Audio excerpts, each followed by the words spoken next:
Hey there, I'm Rafa. So recently I came across a thread on a 69701 Facebook group where a rider was asking a question that comes around for many of us. The question was, should I ditch my 900cc plus adventure bike and get 690 or 701 instead? Or in general, a much lighter bike? And I think this is a dilemma, a problem that many adventure riders face once they hit their first sand pit or more technical trail, and then they start thinking about what should I do? This is when you start Googling and watching a lot of YouTube for that unicorn bike, right? That was definitely my case. And today I will be talking exactly about that. So, should you sell that heavy 900cc or 1200cc machine for something lighter? Or maybe you should just get a second-hand light dual sport before you will sell that lovely adventure bike. So let's get into that. But before we go, why I decided to share my take? Because first of all, I've spent a last couple of years chasing that answer. So for almost 10 years, I was riding 850, first 800 GS, then 850 GS. Then I went down to a CRF 250, then back up to 701 Enduro, and again to an 890 Adventure R. I've tried the FE 501. You can watch a video why I sold this bike quite fast. Here is the link in your top right corner. And finally, I landed again on the 690 platform with this 2026 690 Enduro R. So I owned both ends of the spectrum, often at the same time. And currently, I actually own both, so the 890 and the 690, and I think that is a perfect setup for me. I know some say the roles of those motorcycles overlap a lot, but to me they are pretty distinct tools. So depending on the terrain and the distance of the journey, the right bike is always immediately clear, at least for me. So. Today I will try to share my experience and the collective wisdom of the riders who have owned both. They shared their opinion on Facebook, so you can get closer to making an informed decision. So let's start with the biggest reason to downsize, and that is obviously the weight of the motorcycle. As one experienced rider perfectly put it, weight is your enemy when you travel. And I have to also admit that being over 50, spending my whole week behind the desk, commuting to work to motorcycle, but doing those dual sport rides and some longer adventures, maybe twice a year, I also see a lot of benefits of having a lighter bike, especially for those weekend rides when I sometimes do a little more technical off-road, and then when I have to pick up the bike, it is much easier. But we'll get to that later. So a Husky 701 or a KTM 690 weighs around 155 kilos. That is, and that is a game changer compared to most of adventure bikes that are at least 60, 70 plus kilo heavier. So that is especially important when you are getting a bit older, or if you just want to finish a 300-kilometer day of off-road riding without feeling like you've been in a wrestling match. So shedding those 50 kilos, 60 kilos of your adventure bike is really tempting and is definitely saving your energy. And quite probably your spine too, if you would ever need to pick it up, right? Lighter bike like 701 or 690 is really easy to pick up. Compare that to the T7 that lays down on the ground flat.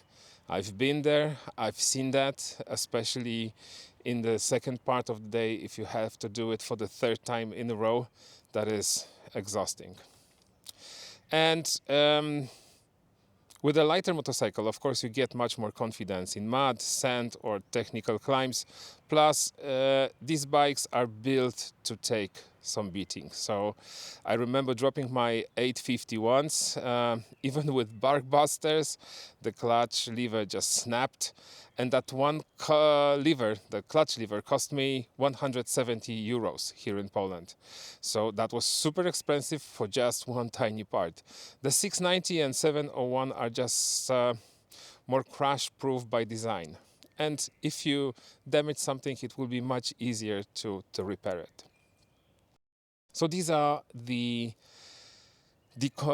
pros of going down in capacity, down in weight. That is all working in your favor. But what are you sacrificing? So obviously there are trade-offs, and going lighter is not always just unicorns and rainbows. So you lose most of all comfort. The 701 and the 690 are essentially massive street legal dirt bikes. Without aftermarket mods, you are sacrificing wind protection and by design highway stability and a smooth vibration-free ride. Now, of course, you can modify 690. There is like a million possible mods on the market. You can add mini fairings, towers. You can add seats like the seats concept Excel to make them all-day bikes, and that is a great idea to get a lightweight adventure bike. But even with every upgrade in the catalog, it will never be a plush highway performance of an 890 or a big GS. This is just not possible, and you need to be aware of that. Also, if you plan on riding to up with a passenger, or if you want to load a lot of luggage, or you like hard cases, for example, the 690 isn't probably the right tool. To enjoy these bikes, you have to adopt like ultra light, soft bags packing mindset. So, how do you make the call? Before you list your big ADV on the market, ask yourselves a few important questions. So, group number one. What is your actual terrain that you will be riding on?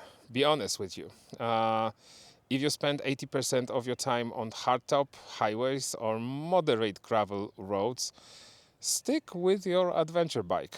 But if you are actively seeking out TED or BDRs of the world, and you feel that tension of fear every time you hit sand on your big bike, then the dual sport like the 690 is definitely the right direction.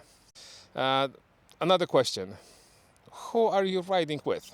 So your terrain is often dedicated by your buddies as well. If your friends are all on heavy 1200s, you will be bored waiting for them. If they are on agile dirt bikes, your ADV bike is going to be heavy burden you eventually hate. So are you riding solo or with a pillion? Those are all important questions to answer before you make the decision. And finally, the 701 is often described as a great at nothing but good at everything. It bridges the gap. If you want to do a multi-day trip with hundreds of miles of pavement but still want that real enduro capability when you hit the trails, it might be the perfect middle ground. And hey, there are other options out there. So if you want to go purely off-road and you live near the trails, you might look at dedicated enduros like the 350 or 500 EXC-F. Again, you might watch a video why the FE 501 did not work for me. Alternatively, some riders highly recommend the Suzuki DRZ, also the new one. It offers a smooth, low power end, great reliability, and weighs around 160 kilos as well.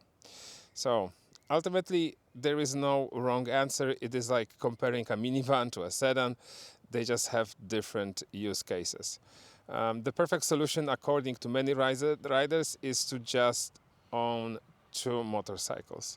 But if you can have only one, pick the bike that fits the riding you actually do the most, not the riding you wish you did. And in my opinion, it might be a really good idea before you will sell that beloved adventure bike to get a second-hand CRF 300, or maybe that Suzuki DRZ, or maybe some other dual sports. Uh, those you can get pretty cheap. You don't have to spend a lot of money on them, and try to understand if you could live with a dual sport bike only for quite some time. What do you miss when you are riding this as your primary weapon? Then you will quickly understand if CRF 300, maybe it is bringing more joy to your life, and then you just only need a little bit more power. Then the 690 would be perfect and could serve you as your only bike. The perfect solution, in my opinion, I think it is having, unfortunately, at least two motorcycles. That is how I solved my dilemmas, at least for now. So, what do you think, folks? Have you downsized from a big ADV already, or do you prefer the highway comfort of the big machines? Let me know in the comments below. Ride safe, and I will see you in the next one. Cheers!